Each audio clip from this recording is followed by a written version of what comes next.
Once Upon a Dream. Happily Ever After, Redacted. Once upon a time there lived a king and queen who ruled their kingdom as their forefathers had, but with even less wisdom. They hunted unicorns in the deep forests until there were none left. They banished all of the wise old men and women, witches and hermits, priestesses and shamans, who advised them to follow a more prudent path. They threw parties for neighboring kings and queens that fairly bankrupted the castle, which led them to levy even higher taxes on the poor. Then they looked around at those neighbors' lands with covetous eyes, wishing they had more for themselves. But as it was mostly a peaceful country, they had no military recourse. After some years, the queen gave birth to a girl, which was something of a disappointment since they wanted a prince who would inherit the kingdom and become king one day.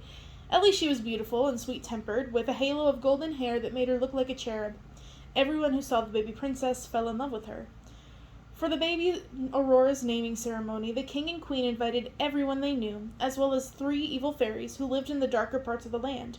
Every guest dined on rich delicacies, kept warm under golden domes, and they ate with golden forks and golden knives.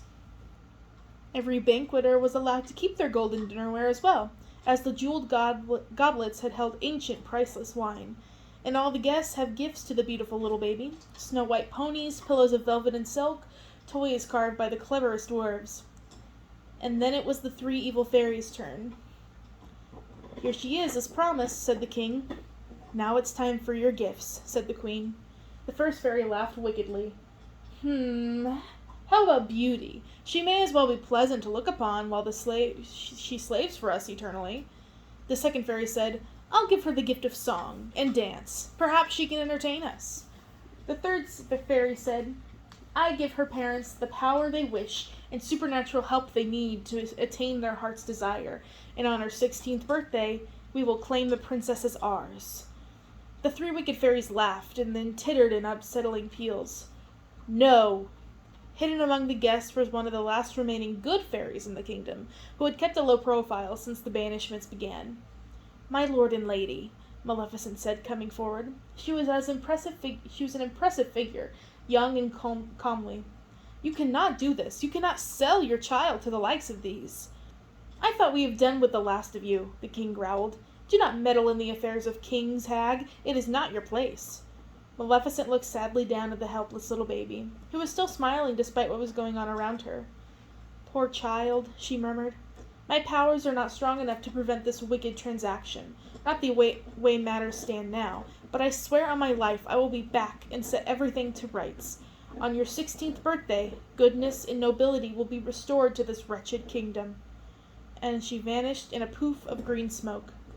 As the days wore on in the wretched kingdom, the little Princess Aurora grew in grace and beauty. She sang and danced in the delight of everyone around her. Her parents, meanwhile, made good use of the powerful demons and fearsome magics given to them by fairies. They waged strange and terrible wars upon their neighbors that not only decimated their enemies, but punished the land itself, rendering it infertile and foul. Only horrible black and twisted things grew where the king and queen's army had passed. Soon that was most of the known world. The peaceful valleys, lush orchards, sparkling rivers, and snow-capped mountains that the queen and king had so envied and wanted for themselves were now nothing more than a blasted wasteland blown through by hot and deadly winds, occupied by only the most vile, unnatural creatures born of darkness and magic. And the monsters, having consumed everything else, began turning their hideous eyes on their monstrous castle. Meanwhile, the good little princess was mostly neglected by her parents and often wore rags, except for the rare occasion when the king and queen noticed her and decided to dress her like a proper member of royalty, so all who remained could see and admire her. Aurora took her mistreatment surprisingly well, making friends with the dwindling number of cats, mice, dogs, birds, and squirrels who lived within the castle walls. All the people who still made the castle their home loved her utterly, but they were frightened of her parents more.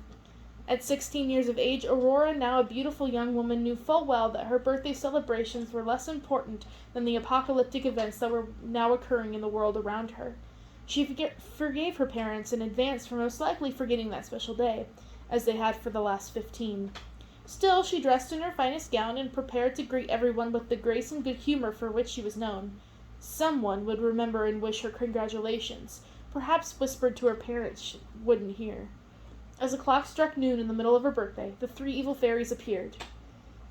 We have come for her like we promised, the first one said.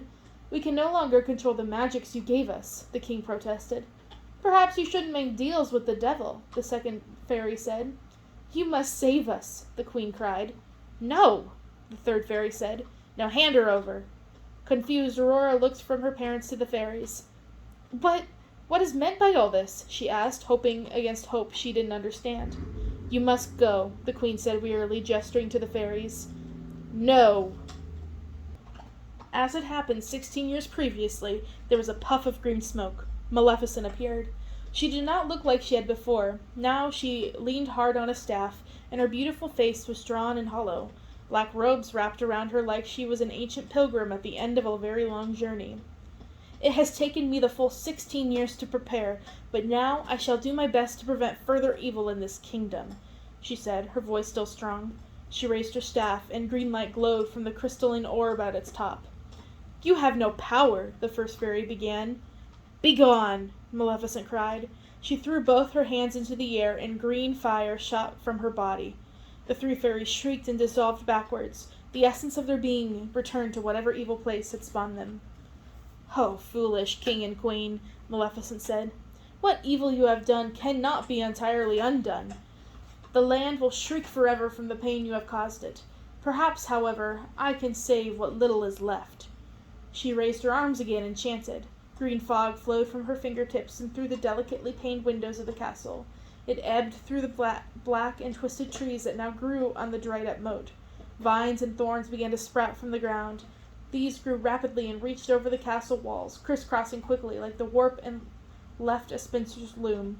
Soon the whole castle was enveloped in a dark green shadow. Unholy cries of frustration rang out from the blasted land beyond. Spent, Maleficent fell back, her white face even paler than before. We are safe. The king, about to give her royal thanks or some such, was not allowed to speak. She held up her hand and he was silenced. You, however, will receive a punishment far kinder than you deserve considering the things you have done, she said coldly. For selling your own daughter to the dark and destroying the world outside these castle walls, you should die. But as the new queen of this castle, I will show leniency and lock you in the dungeon forever, where you may think upon what you have done and repent. And the guards of the castle and the people within did nothing to stop this, and may, in fact, have helped push their old king and queen down the stairs. Sold me? Aurora murmured. I don't understand. Maleficent put her hand on the poor girl's head. I am so sorry, child, she said. This is a horrible thing to have happened to you in the world you knew, but at least you know that and those who still live here, and we shall survive and prevail.